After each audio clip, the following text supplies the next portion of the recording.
Hi, I'm Julia Sweeney, and I'm speaking freely. What this is all about is your right to freedom of speech. What made America great is an independent, vigorous press. If a jerk burns a flag, America is not threatened. Political speech is the heart of the First Amendment. For expressing their religious beliefs. Now is the time to make justice a reality for all of God's children. Welcome to Speaking Freely, a weekly conversation about free expression in America. I'm Ken Paulson. Our guest today is someone you've seen on Saturday Night Live, and you'll soon see all over America in her one-woman show. Her name is Julia Sweeney. Welcome. Hi, thanks for having me. I am so impressed with your current work. We've been discussing what it is. I mean, it's a narrative about your life. It's a monologue. Currently, it's a piece about your decisions about motherhood and raising a child. But you've also done another earlier piece about your battling cervical cancer. Mm-hmm. It's kind of a transition from Pat on Saturday Night Live. Yeah, I guess so. Yeah, the first monologue, God Said Ha, was sort of everything from when I left Saturday Night Live up through about 4 years ago. And this monologue is about basically the next 4 years. There are not a lot of people out there doing that. I mean, were there people who inspired you and you said, I could do that on stage? Well, Spalding Gray inspired me. Swimming to Cambodia was a real influential work for me.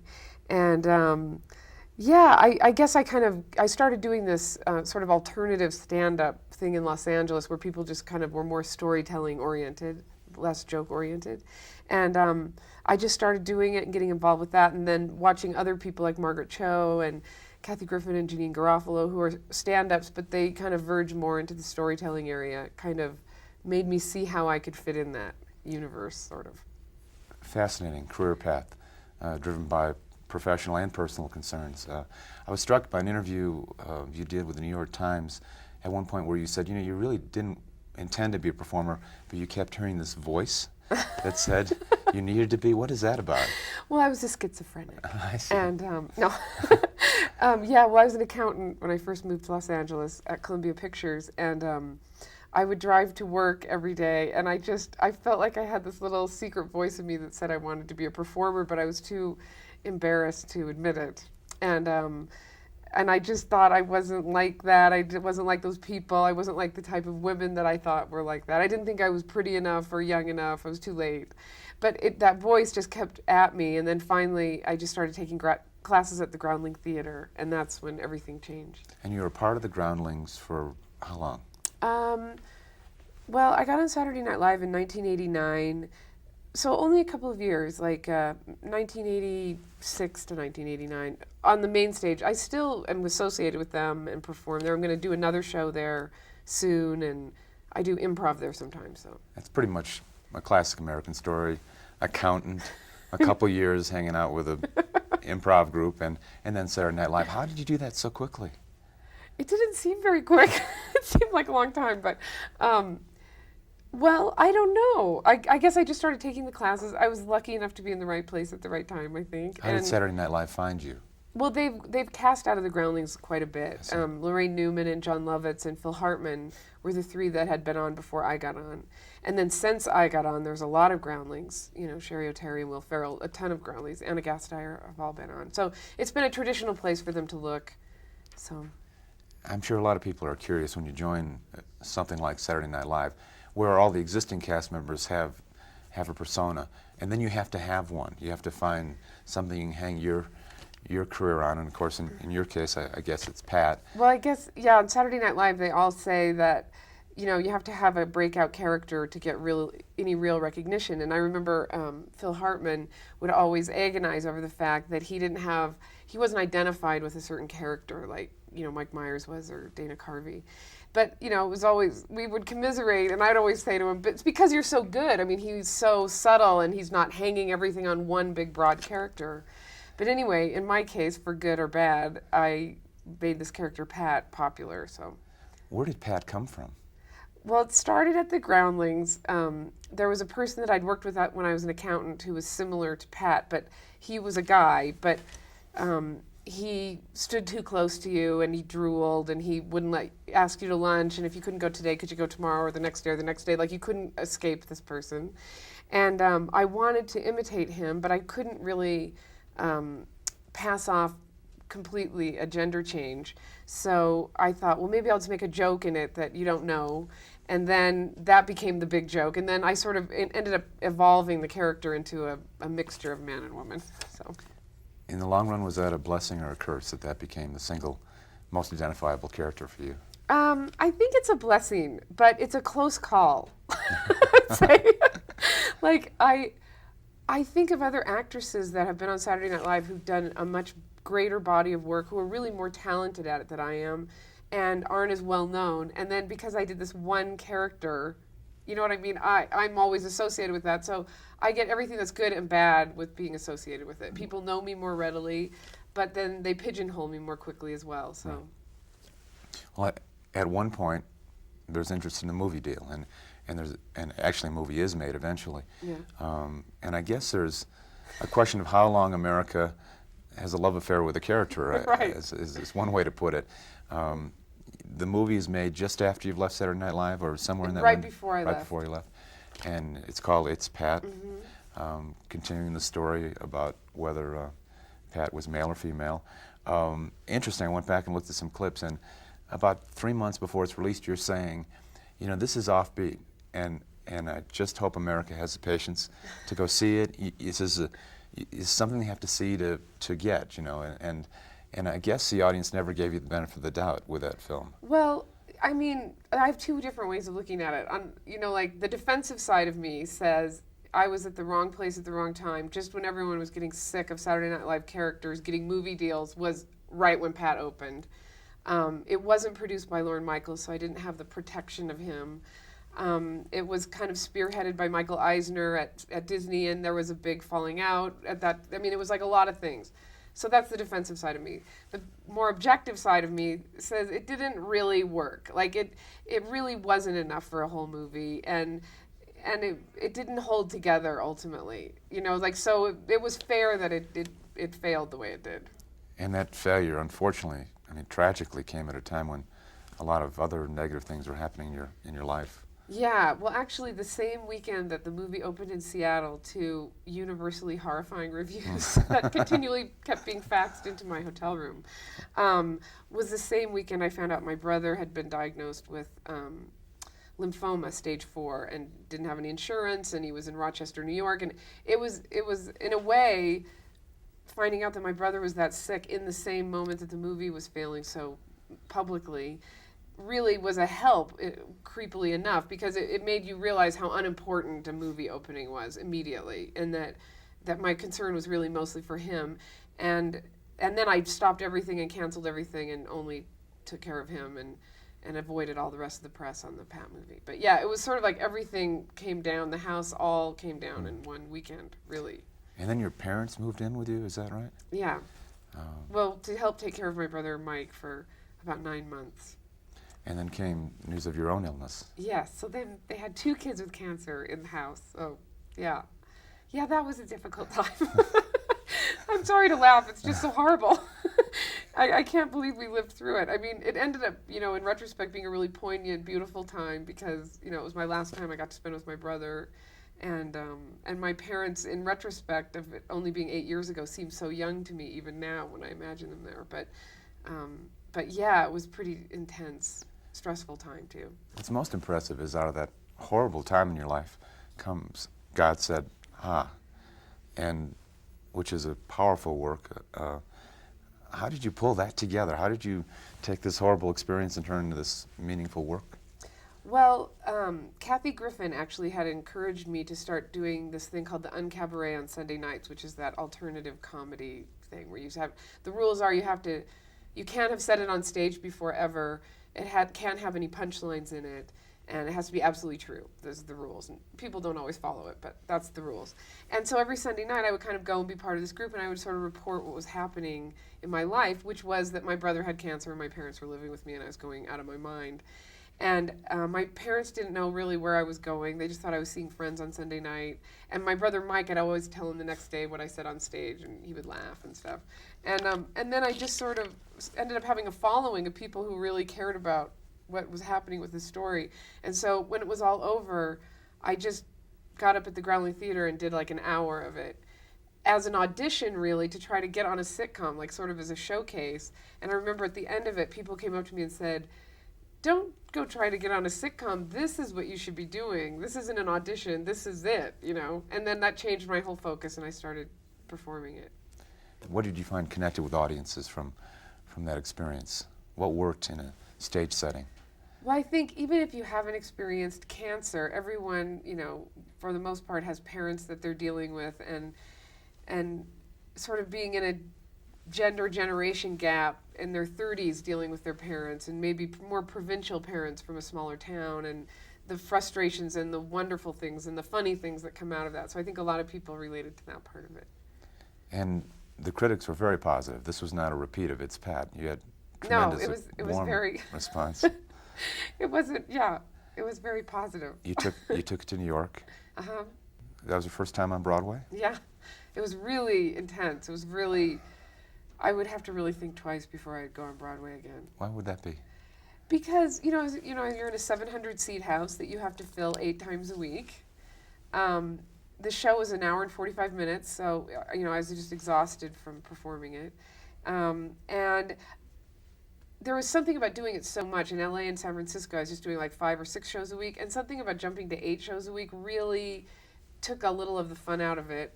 And it was hard getting houses in, although we did pretty well. But I used to have a joke where I would act like I was a tourist going to the ticket center in Times Square and saying, should I go see Cabaret or that monologue about the girl who had cancer? You know, like, who is going to go see my show? Like, I had no... the show had to go on word of mouth. There's no way I could go out and say, come see my show. My brother gets cancer, I get cancer, and it's a laugh riot. It was just very difficult. And this idea of sharing your life on stage kind of morphed into a desire to do more of that? Well, actually, I did. After I finished God Said Ha, I thought I don't want to do this ever again, because in a way you're kind of selling your soul a little bit, you know, when you do that. I mean, it's great because you're relating to people and you're expressing your own personal life, but when I finished God Said Ha, I thought, why can't I just be a screenwriter like everybody else and take their personal life and then fictionalize it and not have to be worried about what you say about people or how people come off or how much people know about you now? So I really told everyone I would never do another monologue again. And then I actually went through this time where I ended up losing my faith. And it was such a unique experience that I hadn't heard people talk about that I decided I wanted to do a monologue again talking about that. This monologue isn't that, but I went to New York prepared to do that monologue, and then for a whole bunch of reasons it got changed completely to this monologue about adopting my daughter and about struggling with whether to have a family in your late 30s and early 40s. Well, you raised the point about losing your faith, which has got to shock people. I know, it Because- makes people very upset. Well, I mean, as we've talked about, if you're sitting and watching television and, you know, hear the story of this woman who suffered a terrible disease, her brother died, and she's come back in this extraordinary way, and she's telling her story with passion and touching people's hearts, and you know, people want to believe that what that's done is make you absolutely full of faith. I mean, Right. that's a sign of grace if ever there was one. And yet, you say it's taking you to a different place. Well, when I did God Said Ha, almost every interview I did asked me where my state of faith was. And I could tell that by the way they framed the question is that they wanted me to have found God because they want me to have something. It's sort of like, oh, a terrible thing happened to you, but what you got is this greater spiritual awareness and connection with a deity, you know. And I, even at the time, didn't know how to respond to it, because I would say, even though I was a believer then, I would say, well, I had great faith in God before I had cancer and my brother died, and I have great faith now, and it didn't really change. Like, I almost felt like it was cheating to God, like to say that I would be more in connection with him because I'd gone through a traumatic experience. It's like, well, no, I felt like that connection was made and it was important to me, and it was the same before and after.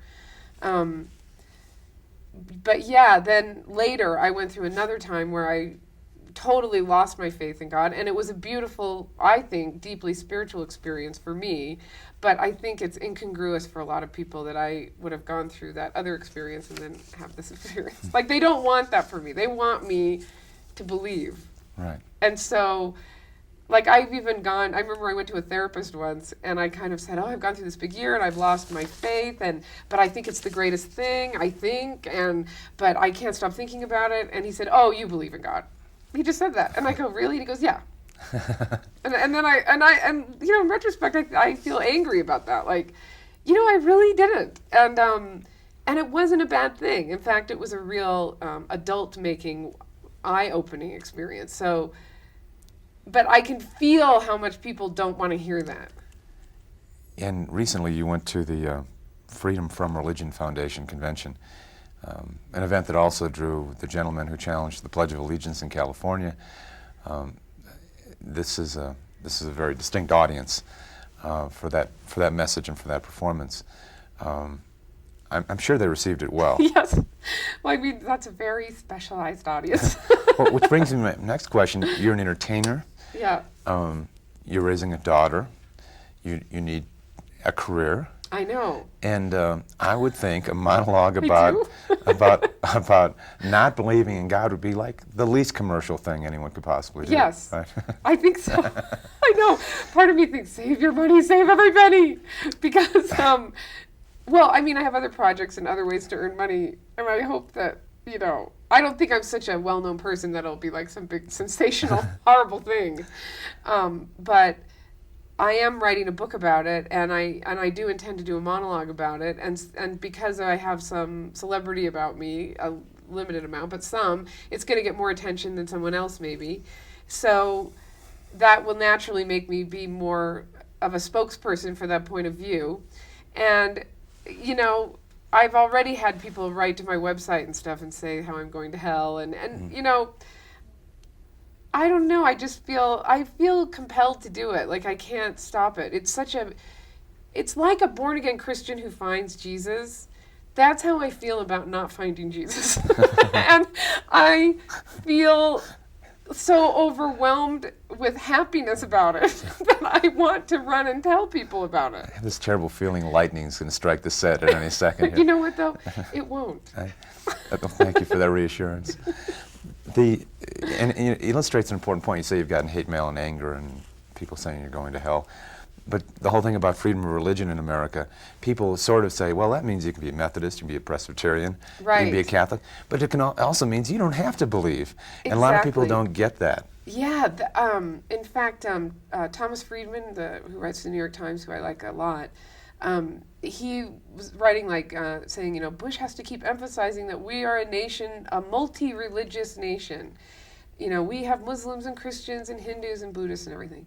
And I read that and I think, and non-believers, I think there's a significant percentage of people, I mean, I've heard 18% is one, I don't have the statistics exactly, but it's not an insignificant number of people who really don't believe. And so those people need to be represented too. Well, you're the poster child now. Well, I don't know if I want to be. It's so funny because I remember when I started doing God Said Ha, I was really close with Quentin Tarantino at the time. We were hanging out a lot. And he used to say to me, God, Jules, first you were Pat and now you're Cancer Girl. And I was like, oh, I don't want to be Pat and then Cancer Girl. And then I think, oh, now I'm going to be Pat and Cancer Girl and Atheist Woman. Oh, no, that's not what I want. There's a career for you. Do you have professional help who discusses these career moves with you? No, just myself. Yeah. I talk to my boyfriend a lot about it. The work you do, is this something you intend to do? I mean, do you think you have a long-term career doing monologues, or do you want to go to stand-up, or what's your sense of? I'm flirting with the idea of doing stand-up. My producer in New York, John Steingart, keeps encouraging me because, to do a monologue, you have to be in the theater, and there's lighting, and it's a very certain environment. But to do stand-up, you really are a lot more mobile, and the publicity machinery of show business is a lot more geared to accept a stand-up than a monologuist. But so I'm flirting with the idea of doing stand-up. But when I listen to myself on stage through the lens of a stand-up person, I think I'm not a stand-up. I'm so far from being a stand-up, I would just die a miserable death. But I might try it. Well, I enjoyed very much your current show, and it's a remarkable piece because it's about an hour. I don't know how you do it. I truly don't understand how you can get on stage, no script. It all comes from memory or from the heart, and a combination of the two. No hesitation, smooth, fluid. I mean, how many times have you done that now? Well, I started thinking about it last May, and then doing a few shows that are very far from what this show is last May, and then in August I did it a few times, just with notes, and then I workshopped it in LA a little bit, and then I really opened it in New York and probably did maybe 20 shows of it. So about 20 times. A lot of people who are watching this have not seen the show. Could you just give them a sense of what the show is about, what story it tells? It tells the story of me. It starts at me at 38, just having broken up with a boyfriend of 4 years, where I want a family and he doesn't, and so he leaves. And I feel like I'm 38, I have no boyfriend and no uterus because I've had a hysterectomy, and I want a family, and feeling like it's really too late to think that I was going to run out and meet someone and then convince them to run and adopt a baby with me right away. So that I have to really just do it on my own. And then it kind of takes me through the next 4 years, basically, through a few different boyfriends and how they react to the fact that I'm adopting, and we're not working out ultimately. And then through the whole adoption process, and I adopt a baby from China, and who I have now, who's my daughter. So. And what's also interesting is it rings of truth. Is there temptation to fabricate, embellish, rebuild the truth? Oh yeah, and there's parts in it that are untruthful. I'm not in spirit, but in the actual chronology of it. Right. Like with one of the boyfriends, I kind of create a scene of us waiting for our cars at a valet, and me saying, "Come to breakfast with my daughter," and him saying, "I'm dating you, not your daughter," and me realizing that he is dating me and my daughter, and that never happened that way. But the things that I say that we said, but it was over a 2-week period and here and there. But for the sake of drama, I condensed it all together. So. And then that makes me feel guilty because now I'm terrified he's going to come see the show and think, "You big liar." And he'll be partially right.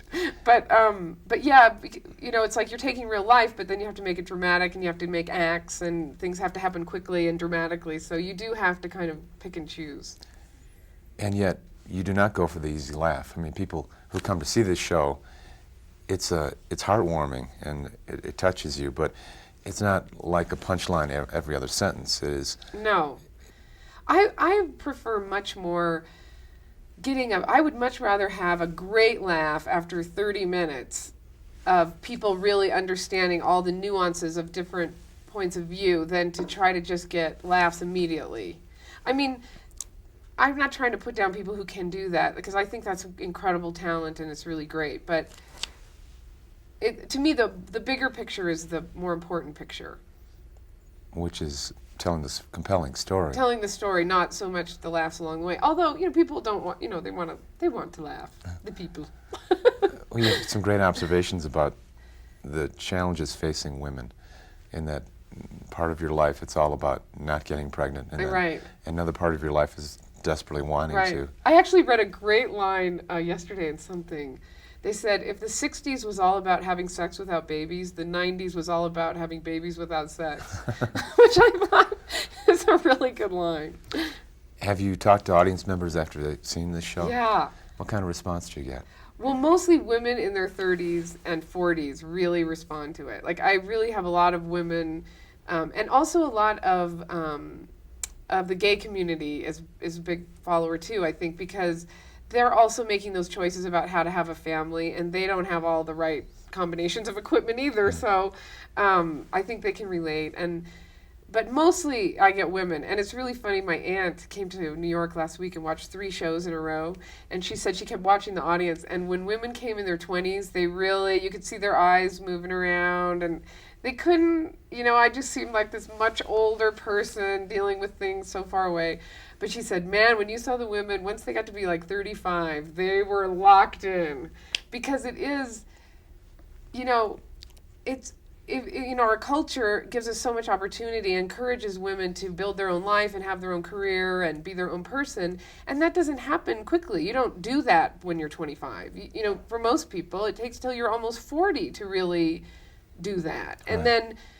then you're supposed to go off and have a traditional family, and it's really, almost impossible to put it all together in the right way. So I think a lot of people are struggling with that. What do you think 35-year-old women take from the show? I don't know, but I know that I've seen a lot of women in their 50s bringing their daughters in their 20s to the show, which I keep joking that they bring their daughters saying, look at her, if you don't make the right decisions, like I'm the cautionary tale. And then I say, look at her, that's going to be you, only you won't have a show. What's next? Well, I'm working on this new monologue about my beautiful loss of faith story. I can't dissuade you from that. Okay, go ahead. In Los Angeles, called Letting Go of God. I'm going to start workshopping it there. And then I'm going to do this show in Los Angeles for 2.5 months at the Groundlings on Monday nights, this baby show. Right. Well, thank you so much for joining us today. All right, It's a great show. It deserves to be seen far and wide. Oh, great. Thanks so much. Our guest today, Julia Sweeney. Join us again next week for Speaking Freely. Join us next week as we continue our discussion on free expression and the arts.